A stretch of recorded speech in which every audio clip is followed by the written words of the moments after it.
Welcome, good people, to this month's, in fact, we're bi-monthly now, outing of Meetings of Minds. It feels like it's been a long time since we were last all gathered together. And I have to tell you right from the start, and I'm going to kind of do this a little bit slow because I can see people are pouring in, so I can explain this to everyone as they arrive.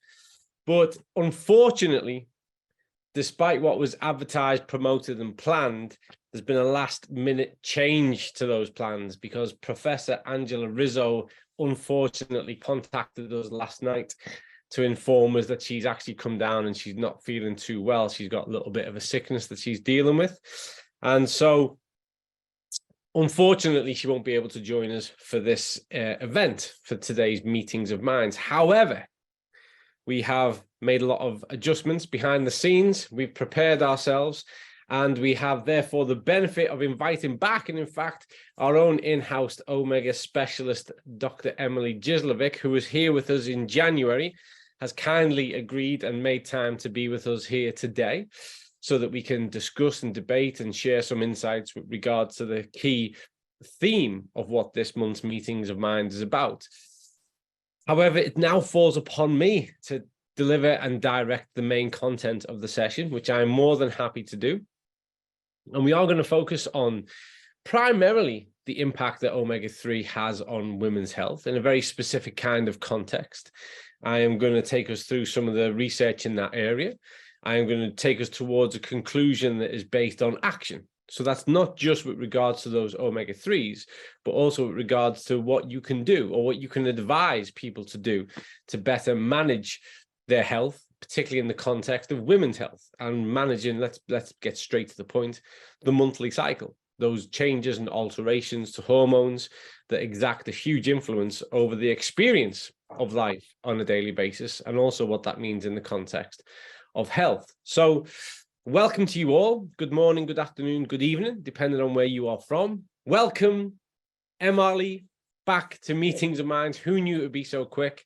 Thank you for agreeing to join us today and making the time to do so. Absolutely. Thank you for inviting me. I'm happy to be here. Superb. Thank you very much. And without further ado, I'll kind of set the context because I'm mindful of time and I've already consumed 3 minutes of our hour in explaining where we're at and why we're here and what it is we're going to do. So we'll start to delve into the topic. And you might be thinking, quite rightly so, right then, we were going to have this female professor of polyunsaturated fatty acids who's going to come and talk to us about this. And now we've got a hairy man from the UK who is a physiologist and cellular biologist, but not that. So I'm just going to give a little bit of context as to why you might consider I'm worth thinking about on this. So first of all, biology is biology. And anyone who has a good understanding and a rigorous understanding of biology can deal with that in any type of context. However, for myself specifically, and some of you may know, I've spent over 30 years working in high performance sport. I was one of the heads of human performance and strength and conditioning for the women's England's football team for several years. In fact, over 65% of the athletes I have supported through Olympic pathways have been female. And I've worked on a number of health initiatives in the UK and in fact around the world that is focused on women's health. So I have spent a lot of time in this area actively and having to consider the implications of these biological factors on the food choices we make and how we structure exercise and physical activity and how we best manage to get optimal outcomes when dealing with those types of physiology, biology, and pathology. And so hopefully that does qualify me to guide us through today's theme with some level of authority. But to balance that out and to bring in some genuine expertise, we have Emily here. And so without further ado, I will ask, I could hear somebody had their kind of system unmuted then. If you could mute yourselves, that would be great because I can kind of hear someone in the background. So make sure you're on mute and I will bring up our slides and take us through the presentation. Hopefully there's a lot to get through. Hopefully at the end there'll be some time for a few questions and I'll aim to do that. Let's just go with that. Okay, so I'm going to set the scene and start to guide us through.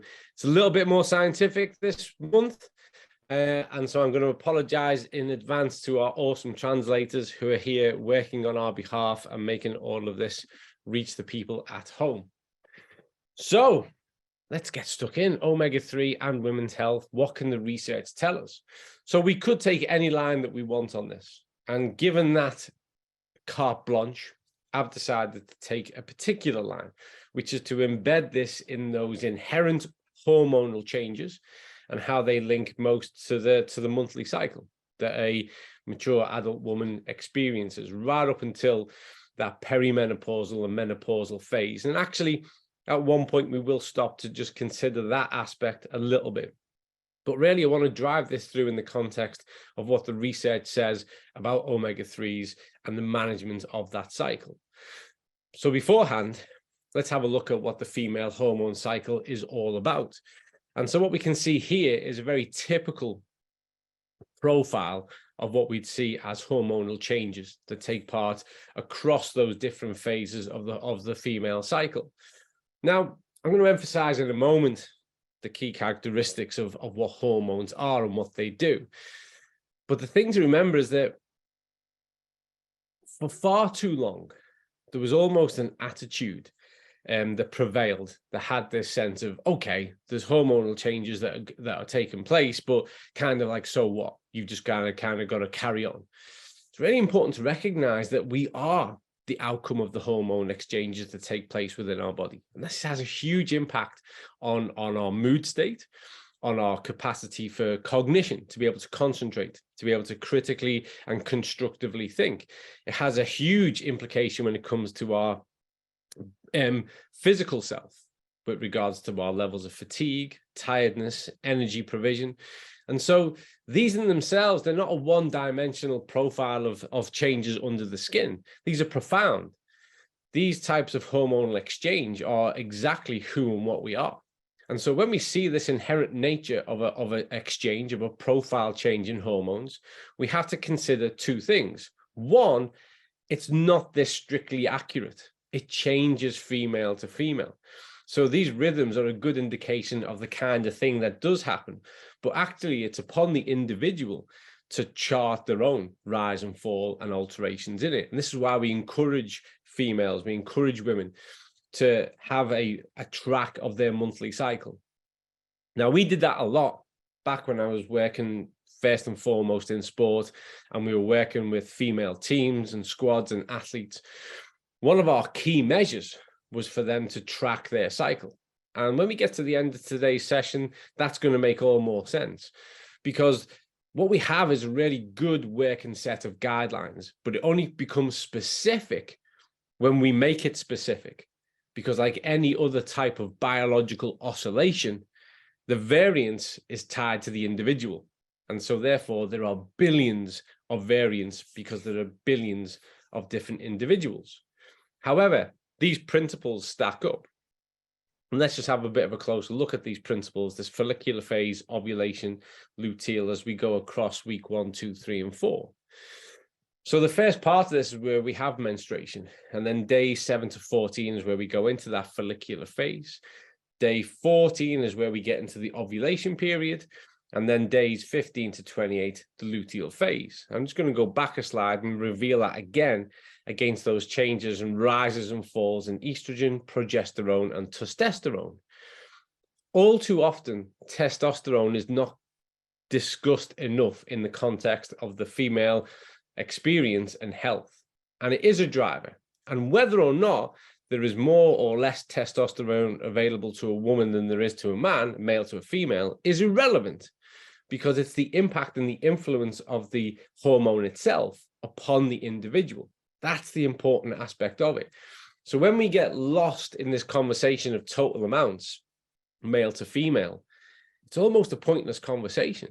What matters more is the rise and fall of it across any given time in the context of the estrogen and the progesterone for that individual. And this not only changes within the month, but also changes over time. And a key period of time for the female is once they become perimenopausal. And this brings about seismic changes in how they feel and what they can do. So these are key considerations as we move forward, because what I'd like to do now that we've categorized these phases of the female monthly cycle, recognizing that there are hormonal changes and exchanges that differ and fluctuate across that time. Well, let's start to have a look at the consideration now then of what implications there are to be considered for the individual. And so the reason I've shown this is because I think it's actually quite a beautiful graphic and representation of what we see as a communication pathway. And what we're seeing here is something in the context of developmental hormonal activity as a consequence of communication when we're looking at reproductive hormones. And already what we can see here is the implication of the omega-3 and those fatty acids, the EPA and the DHA. And what we're looking here is a level of competence that is normative. So what happens when things are functioning the way they should function? Now, I'd imagine some of you, if not all of you, have listened to Emily and myself present at various other times, and how we've discussed the nature of what a deficiency is, a nutritional deficiency in a biochemical context or a physiological context. Wherever there is a deficiency, there is a delay, and deficiencies lead to dysfunction. And so if there isn't a sufficient amount of a key nutrient available, you get one of two or one and two consequences. One is a delay, a slowdown in the process. And whenever we actively delay a process, we hinder a process. The second part can be a complete breakdown of a process. And this can lead to actually the development of a change from normal physiology into pathology. So these are why we look to normalize. And where preventative health really comes into its own is the optimization of the normalization of procedures, of exchanges within the body. Because we know that when we create the right environment for things to do what they need to do, then we're actually at the best working level. This is why, particularly me personally, as a researcher and practitioner, I greatly dislike language around enhanced and boost, which is this notion that we can enable the body and the physiology to do more, when in fact, all we need to do is create a clear set of circumstances so that the body can do what it is designed to do and therefore do it best. And this shows this pathway in quite a long-winded way, but what I want to draw your attention to is the fact that there are key attributes that are implicated within this with regards to the presence of that omega-3 and what that elicits as a consequence of transfer of things being in their place all the way through to B-cell activation and the control of inflammation. Often we talk about inflammation and it's a little bit ambiguous. And we've created inflammation as almost this bad character in a horror story or pantomime. And that's not true. Inflammation is a key part of our adaptation, of our survival, of how we overcome pathogens and things that go wrong. The issue always is when we have a lack of homeostasis, when things are out of balance, and therefore the presence of those inflammatory markers overwhelms a system or a set of communications and means that things go right, things go wrong. And what we're always looking to do is reset normalization. So let's have a look at communication systems for a brief moment and just clarify some of the basics. And our hormonal system, this is where there is the joining of the two systems of communication. And the hormonal system is where electrical messages meet chemical messages. And so our nervous system, with those electrical messages, we have this short term, we have this very fast response, impulses via neurons, we target a specific region. So if I want to flex my bicep, what happens is there's a particular set of pathways that are connected to a muscle, and we can specify the action. And we can do this voluntarily or involuntarily. The hormonal system itself is actually more diverse to a certain extent. It has more of a long-term effect. It's a slower response. Chemical messages via the blood, and anyone who's present on this call will know that we're quite obsessed with blood and how we can measure things therein. Targets the body as a whole. It's systemic. And many cells have receptors and hormone for these hormones to engage. And it's always involuntary. This is why it's really difficult to me and quite bizarre to me when someone thinks that we can just simply cognitively override a mood state. If we had any understanding of what prompts a mood state and where it originates, we'd start to begin to realize just how ridiculous that sounds. It's an inherent and systemic part of our biology and physiology.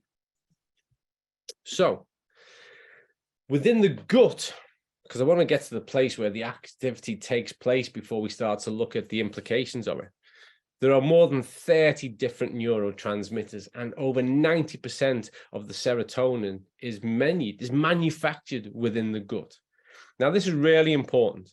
It's also important to recognize that the vagus nerve, which connects the gut to the brain, 90% of the information travels from the gut to the brain. So there's far more of a send than there is a receive procedure with regards to that vagus nerve activation. And also the serotonin that is largely produced within the gut. And remember, serotonin is one of the feel-good hormones. Within the gut lining, we also have those serotonin receptors. And they're one of the first lines of the body's defense. So when you consume a food or something that is rotten, that is poisonous, that is off, it's actually that barrier recognizes this as a pathogen and quite acutely responds, either sending things north or south. But either way, it's going to evacuate things from the system pretty quick in order to protect the system as a whole. But then there's that serotonin production, which again, remember, 90% of the transfer of information is going from the gut to the brain. Remember, the gut developed first, both evolutionary and then within the womb. We call it the second brain, but Marley and I agree it's the first. And so what you have is you've got this real epicenter of hormonal activation that brings about a systemic effect that is functioning via this pathway within the gut. And so again, this notion of what we consume and the environment that we create within the gut has a huge implication, therefore, for what it is we experience at a cognitive level.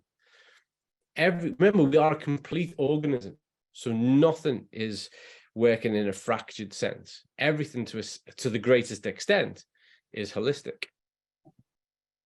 So let's have a look then. What does the research say when it comes to looking at the impact of omega-3 status and the management, how we can enhance and how we can better control the female monthly cycle? And because, for those of you, and maybe I should have said this at the start, because this month's theme is all about female health, because of the prevalent theme of the month of March, which is all about the female, this is why we're delving into this. And so we're going to delve into this in a biological way. Perhaps I should have started with a disclaimer, which was regards to gender. I'll say this once and I'll say it 100 times. That's not my issue. I'm purely talking about the biology. That's what we're focused on, and that's what we're delving into. So always good to start with a systematic review or meta-analysis, and here we have both. And I'm going to take you on quite a kind of curiosity and challenging-led insight with regards to where the literature is at, because I could easily present all of this and go, so it looks great, we should all supplement with omega-3, and it does. But I've actually got a bit of a challenge to that, which I'm going to come to in a moment. So when we start to look at how the effect of omega-3 fatty acids impact on premenstrual syndrome, which is quite a common phenomenon for a lot of women around the world, well, the outcome and the conclusion of this study is that the efficacy of the treatment was enhanced by the increase of the treatment duration. And what this means is that, for sure, there was a positive trend shown with regards to the impact of the omega-3. However, the recommendation is that the trial should be conducted for longer, is that a longer time spent creates a better outcome. Now, that's really interesting for us, because when we look at our data set, when we look at the information from all those DBSs that we gather from all around the world, we see exactly the same, which is whereby there is a consistent use of the product, where people use balance oil consistently, not erratically, not stop or start or use it as an intervention. You get the best outcome. You get the best measurable outcome, either as a change of ratio or as an expression of total level, reaching that 8% and beyond. And actually, the research here is showing that whilst there are positive impacts to the consumption of omega-3 and making sure that there is a sufficient amount of omega-3, the recommendation is that longer periods of time, more sustainability, creates even greater impact. So let's look even further. The effect of omega-3 fatty acid on premenstrual syndrome and health-related quality of life. This brings us right back to this notion of hormonal interaction and our perception of the experience of life, mood state, cognitive function. And again, a positive effect is identified and longer-term use is endorsed and recommended. This is abound within the research. The first paper is 2022, meta-analysis and systematic review. This one goes back a little bit further to 2017. And in fact, the further back you go, the longer you see that this narrative holds up. Positive impact of the role of omega-3 when it comes to optimizing the cycle, normalizing the cycle for females and making sure that there is a normal oscillation of those hormonal expressions. And everybody concludes the same, that greater time spent brings about a greater outcome. And that actually, more often than not, a lot of these studies conclude that more time should have been committed to the data collection of the study. Remember that and hold that thought. Here we look at the omega-3 supplementation and androgen profile of women with polycystic ovary syndrome. So this is quite profound, and I want to draw your attention to a couple of the key findings here. First of all, the effect of the active group over the placebo group. So 47.2% versus 22.9%, significance less than 0.05. So this is quite compelling, both from a statistical point of view and an outcome point of view, doubling the amount of impact. Secondly, what we see here is that we can reduce serum concentrations of testosterone and regulate menstrual cycle without a significant effect on certain types of sex hormone. And future studies with longer periods of supplementation are warranted. Again, this prevailing theme, consistency is key. Longer time spent with the consumption of the omega-3 and actually more time required for the observation of the study. So why am I drawing so much attention to this? I'm going to come back to it in a moment in the context of how we need to consider the research. But really the point I'm trying to make, and like most things, we are the outcome of the things that we do most often. And consistency is always key. So it's about not treating food and not treating preventative health so interventionally. This is far more akin to this notion of mechanistic medicine, whereby something is wrong and you consume something to fix it. When we talk about intelligent supplementation, when we talk about the optimization of health, when we talk about preventative health, it should always be based on those activities, those actions, those behaviors who define who and what we are. And the literature is writ large with this, so long as you take enough of a critical eye to stop and consider what the real take-home message is. The reason why I included this study for your consideration is because of a really interesting aspect of this, and this relates to table 3 as represented by the authors. Because whilst we see a positive effect in improving menstrual cyclicity and blood flow, what we also notice is that in itself, there is no change between the groups with regards to the hormones themselves. This takes us right back to a point I was trying to make at the start, which with regards to what takes place in the notion of those chemical transmissions, that chemical communication, and the interpretation and the receptor and how things function as a response to, rather than an alteration of those hormones themselves. The body has a innate, well-developed sense of hormonal profile and activity. And this has gone on for millions of years. It's a part of our evolutionary trace. I think an easy trap to fall into is to expect a domino effect, whereby we consume a nutrient, and in this instance, the omega-3, and that this brings about a seismic alteration in what the hormone does itself, either the prevalence of it or the activation of it. What's more interesting and what's actually more effective is receptivity, and looking at, whilst those hormone profiles themselves might change, the message that gets through and how that's experienced at a symptomatic level is altered and in fact normalized. Sometimes we look for the smoking gun, we look for the cause, we take a mechanistic approach and we look at prevailing amounts of something, and that can be misleading, when in fact the problem that we have is that the environment itself, the physiological environment itself, is just not optimized and sufficient and sensitive enough to make best sense of that chemical information and know exactly what to do. And that can manifest an adverse set of symptoms and circumstances. So all of this information, and when we look wider across the literature, which I would always encourage people to do, we see a similar picture being painted. And just to put that simply, is that wherever there is a sufficient or increased amount of omega-3, we see better experience with regards to a reduction in adverse symptoms as experienced by the individual, and we see a normalization of the routine of the oscillation of the cycle itself.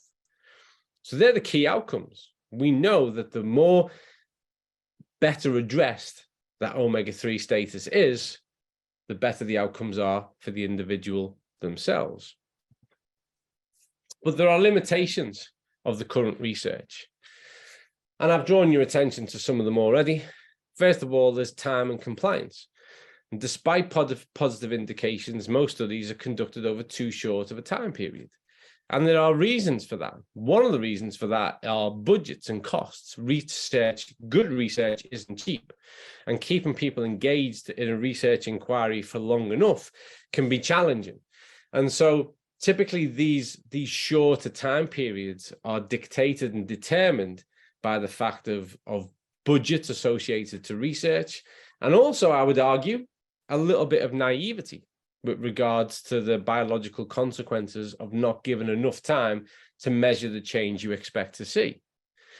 This next one is a big one for me, which is establishing a meaningful change. All too few times, in fact, it's so rare that you'll see a research group report as a part of their results section that the participants had a omega-3/6 ratio that was within the range we're looking for, or that they had achieved an index or a level of omega-3 that was above 8%. So to me, as a researcher and somebody who's critiquing the research itself, and I would encourage you, if you can't evidence that there is a sufficient amount to be active, therefore, anything you see is actually just indicative of a trend, of a potential benefit with regards to omega-3 supplementation, and not necessarily the totality of it in itself. There is a distinct lack of data regarding gut activation of hormones and hormone receptivity and brain activity. Far too much of the research has been focused on other aspects, and we need to get right to the heart of the matter, because we know that the majority of what goes on is at least commenced there. And this is a big one for me. Menopause is often treated like a disease, and the mechanistic model of dealing with menopause has been this notion of overriding hormones, because it brings about a great symptomatic change. People can experience something different. But my concern is, and always has been, when we interfere with a normal, a typical biological oscillation, rhythm, and cycle, which is this manifest change that the female experiences, we should do so more carefully. Because in fact, what we should do is look to optimize health and everything that we can do around health, rather than try and treat it like a situation that needs to be fixed. Menopause itself is a huge natural part of the female cycle. That needs to settle into people's minds cognitively, and we need to embrace that biologically. And we need to look at how we can make the person feel from a health point of view, rather than treat it like an adverse condition. So these are limitations when we start to consider the research evidence around the impact and efficacy of omega-3. So don't expect to see a change if you didn't make one. We have established standards and thresholds, and the research should employ them. Researchers should reveal that cellular ratio and that level, total level. Essential nutrients are always essential. The essential polyunsaturated fatty acids, the essential omega-3, doesn't become less so just because of that biological turnover and change. And active management is always better and more effective than passive. So I want to start to look into that active management now before I bring Emily back into the conversation. And actually, I'm hitting this up in good time. So I'm proud of myself with how I'm getting through this content so far, even if no one else is. So bear with me a little while longer, folks. So before I move on to the exercise component, I want to just pause for a second and consider the omega-3 component. We're going to come back to this in a moment with Emily when I invite her more into the conversation.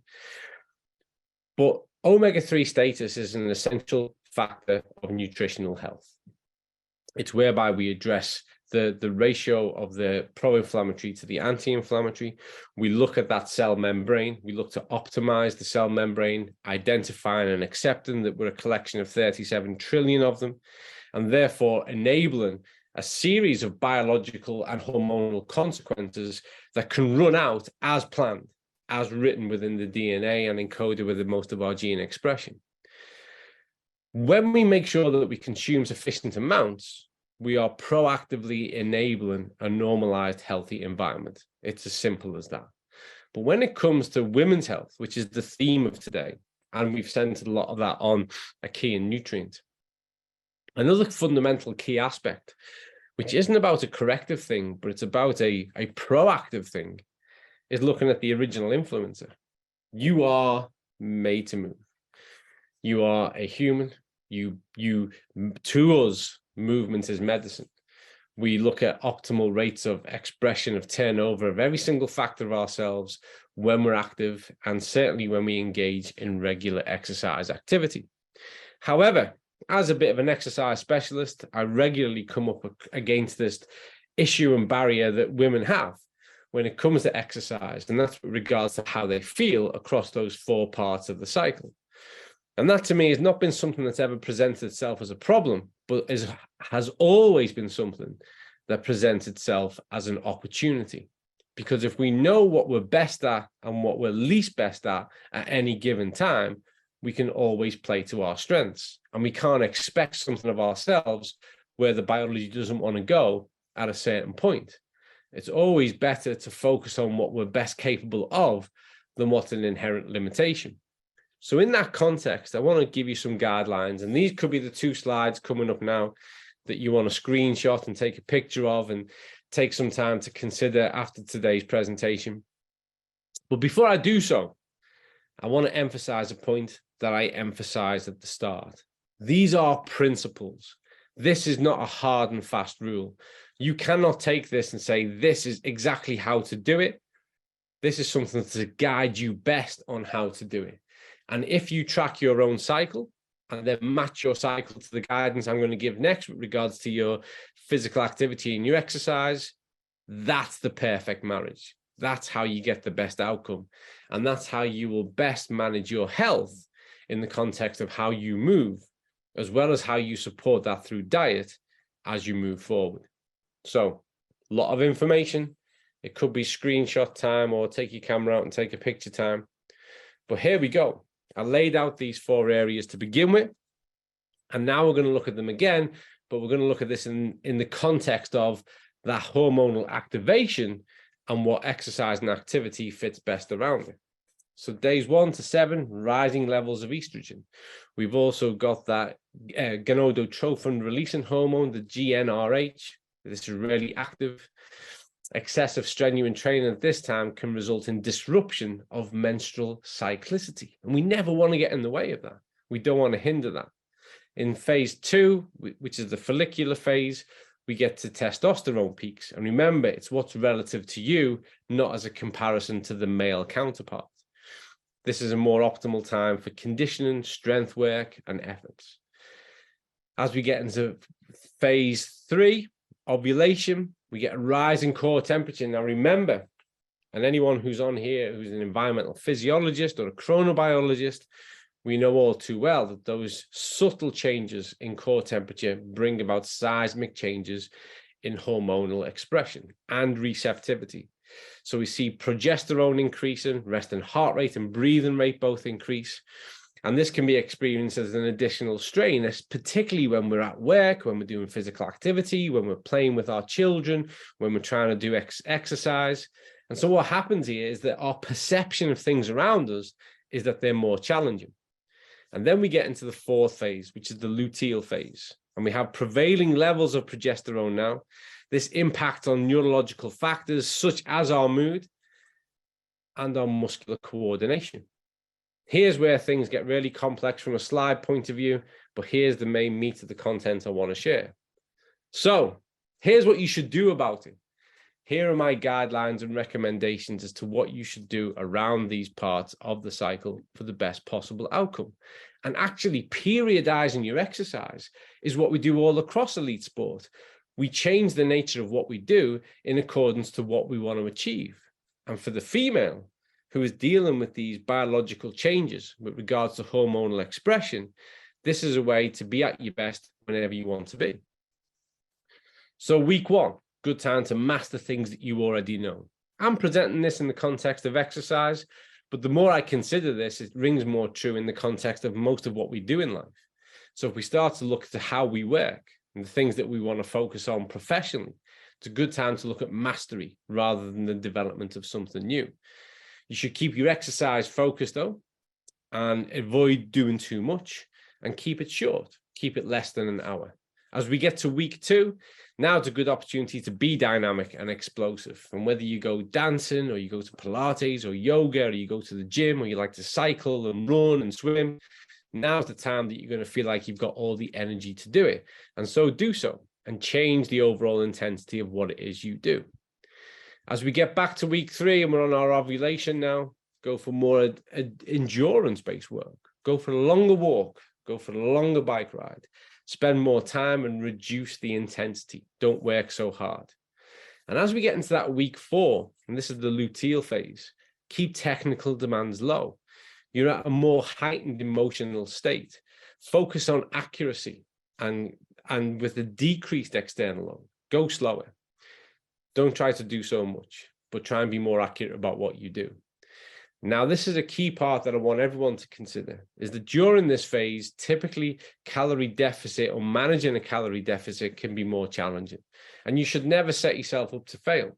So knowing that in this luteal phase, things like hunger and appetite are going to be more driven, and emotionally, it's going to be more difficult to disconnect and actually manage a calorie deficit expectation, don't break yourself. 1 week won't make such a profound difference in the context of a whole month. So ease off, give yourself a bit of a break, go easy. But throughout all of these phases, throughout every phase of every month, of every week, of every year, target that omega-3 status. Make sure that you have the right ratio, make sure that you're above level, and make sure that you do sustain the time and you're consistent. Because then from within and from without, we are applying two stimuli that are both evidence-based and practically based that enable better female health. Now, what I'm going to do is I'm going to invite Emily in to comment, and I'm also I'm aware of the fact, Emily, that you'd like to share some insights with regards to omega-3 metabolism. Is that right? When we discussed earlier on? Absolutely. But first of all, once again, I want to thank you for inviting me today. I saw some questions regarding where is Angela.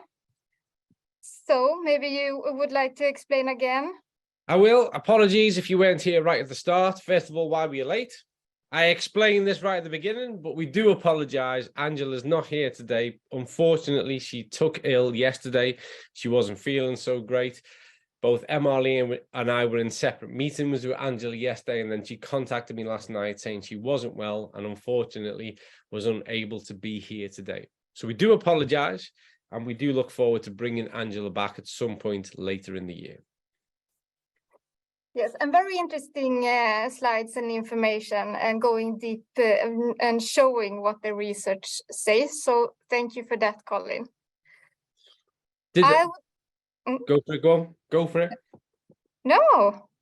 No, I was going to say. Let's have a discussion. No, I was going to say, were there any points in there that you took exception to? Were there any particular points that you would want to double down on and emphasize more? Over to you. Yes, emphasize more, absolutely. I think maybe in a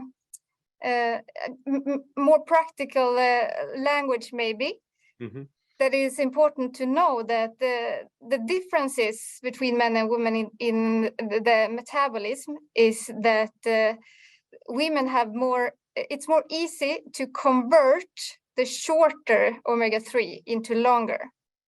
So this is a genetic differences between men and women. And that means because women need more of the long chain, the marine, the fish omega-3s, and also the essential omega-6. So both omega-6 and omega-3s in the long chain form are needed in the various processes during the month, as you said, in different phases, but also during different stages, such as during pregnancy.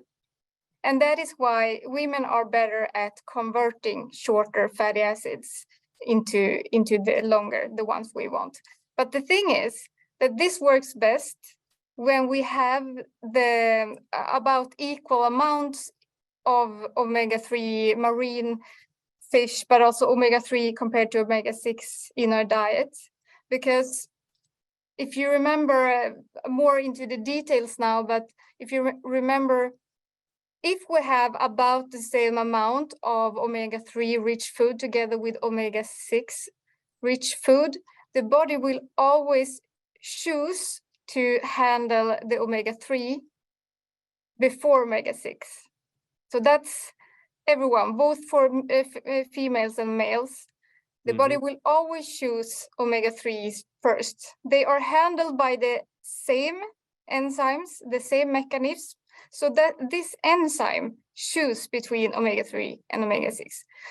But if we don't have the right amount of omega-3, then the body will, of course, handle omega-6. And since women are better at handling omega, both 3 and 6, they also are better at producing the longer omega-6. So do you see where I'm going? I do, yeah. I want to ask a question because this crops up a lot. Does this partly explain then the reason why, for instance, just the initial consumption of the balance oil, introduction of the balance oil without any dietary modification, does that in some part explain why? Is it that enzymatic activity that still brings about that positive change that we can detect in the blood, even though we haven't down-regulated omega-6? Is it simply just that it's actually treating it as a priority and that it's getting a fair shot in the biochemical sequence? Yes, it's treating it as preferentially the omega-3s. So when you get the preformed omega-3, then you will not have to convert the longer or the shorter into the longer in the same rate.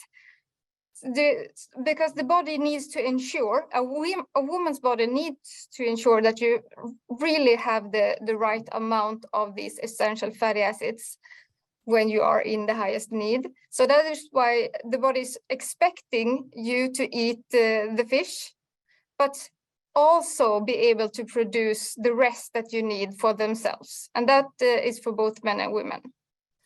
And so that's, I've just seen a question come through that's on this theme, and that's really interesting.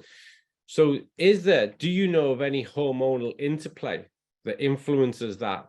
Estrogen, yes. And does that change when a female reaches the menopausal stage? Yes, exactly. So it is estrogen that is has this connection with the increased activity of the desaturase enzymes. So we have those enzymes involved in this process, and they are linked to estrogen. So when estrogens go down, we will have lower activity. We will not be that good at converting the shorter chain. So this is only important if you have, if you're not eating the right amount of omega-3 in the form of fish. If you don't have supplements or fish in your diet, then it's extremely important that the body is able to have a bigger conversion into those important enzymes.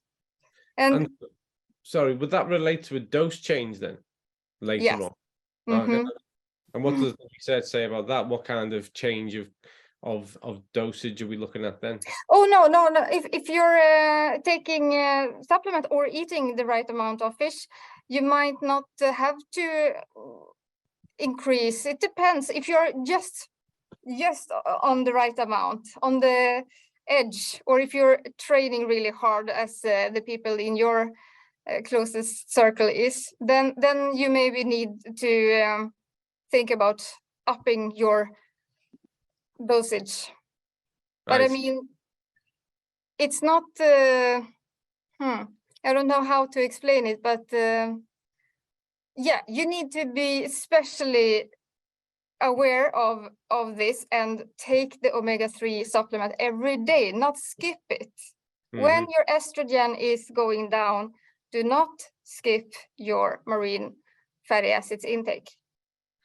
But that, I mean, that's that. I hope a big aim of mine was to consolidate that statement, because today we're discussing it in the context of women's health, and we're looking at that change to hormonal cycling and the consequences of it. But that statement is just true across the board. And it's a question that I come across a lot, where people say, should I cycle my intake of omega-3? Should I have periods where I don't consume it? And there is no evidence for that at all. The evidence, as far as my understanding is, and I'm interested to hear yours, is that given the fact that it's an essential nutrient, actually the strategy is always about ensuring there is consistent consumption on a daily basis, and not this notion that we have periods of almost washouts where we don't include it at all, or that we're reactive with it. What are your thoughts on that? I don't think that you should cycle it or anything like that, because you never know when you are going to need that store that you have gathered in your body. You never know if you're going to have an accident or going to fall ill.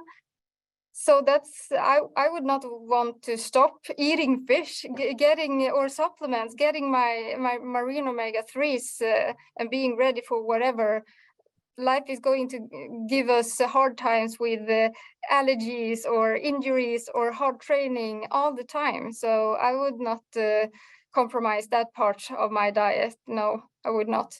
But sometimes I absolutely believe in increasing omega-3 rich marine omega-3, so supplements or fish. I would increase in certain situations, for example, as pain relief, or if you are in an inflammatory state. That's interesting. And so that's really interesting. So in that instance then, because I know that people will be considering this, if we're going to look at making a modification to intake, we're going to look to increase it, are there parameters and guidelines for that? Is there a percentage change that you would recommend if we're going to look to increase? I would maybe not increase my blood levels. So I would only increase my the volume on the plates, so that the blood levels keep even. So you don't change your blood, because I would like to have, and also all of you, I would like you to have a steady blood supply or blood levels. So that's similar then to when if we look at our elite athletes and people who exercise more consistently or higher intensity, then typically we know in order for them to maintain blood levels, they will consume a little bit more on a daily basis, because the measurable outcome is the blood level.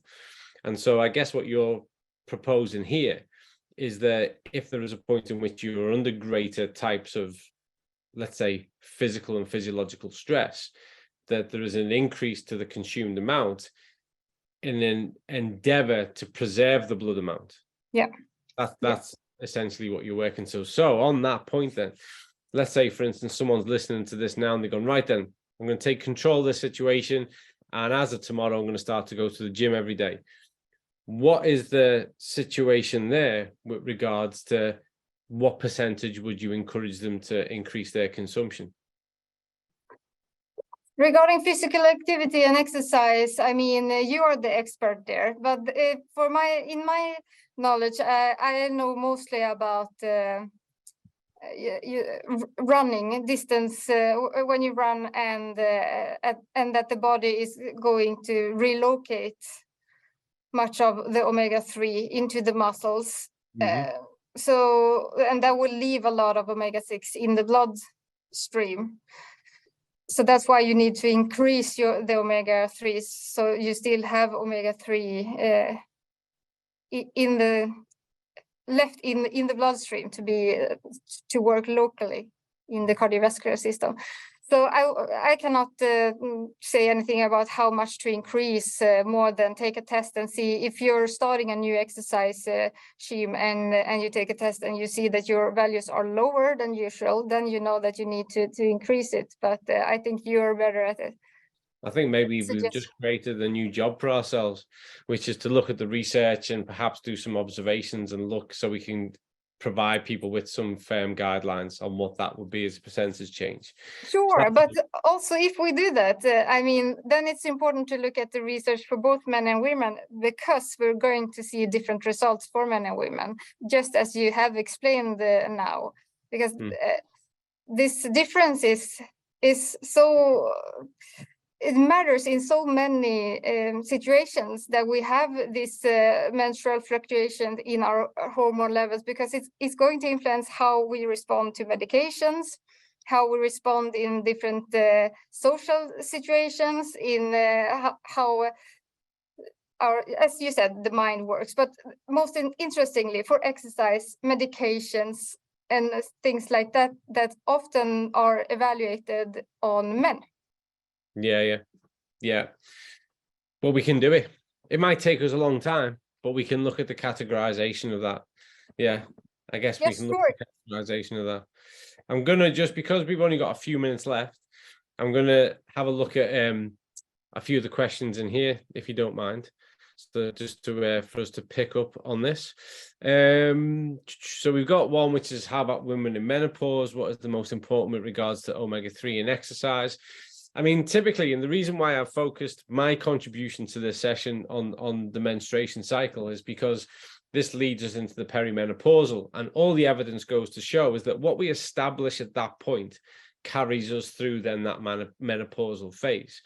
And that's really why I wanted to emphasize that menopause is not a disease. It's a natural biological oscillation. And it's actually, all the evidence goes to show that a similar approach around how we feel, whether or not we can track the rise and fall of those hormonal changes, and ensuring there's sufficient amount of omega-3 is the best way to manage the symptoms associated from a dietary point of view. Also, you can have a look at certain types of foods, and there are lists available which are looking at things that are pro-estrogen, pro-progesterone inducing with regards to menopause, and some great resources online. But I would just first of all encourage maintenance and stabilization of the omega-3 ratio and index, and activity around how you feel. So if you look at that chart that I've given, if you look at the symptomatic aspect, how a person feels, structure your behavior accordingly, even if you just go off how you feel. Energy low, respond accordingly. Energy high, respond accordingly. Mood state low, respond accordingly, even if you're not tracking the cycle. Let's have a look here. Can we prevent menopause symptoms? We don't want to prevent menopause symptoms. We just want to... Yeah, the symptoms, not the changes. Yeah, and we just don't want those symptoms to be debilitating.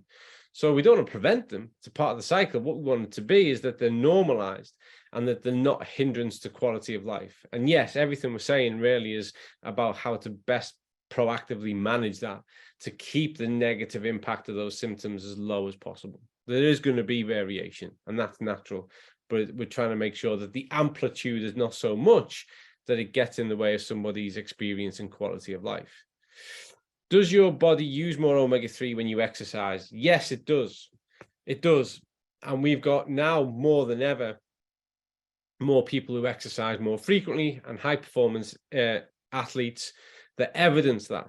And it does anyway. It's writ large across the research. It does use more. It uses more of it as an energy source, and it will use more of it with regards to recovery mechanisms, because we're having to control more self-induced circulating inflammatory markers, because exercise itself induces inflammation.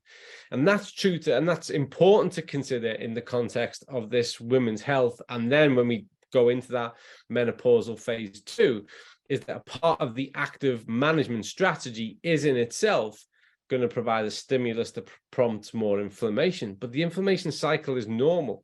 And actually, all the evidence goes to show is that when we impose that, we get better control of it. Let's take one more question before we wrap up. Let me have a look here.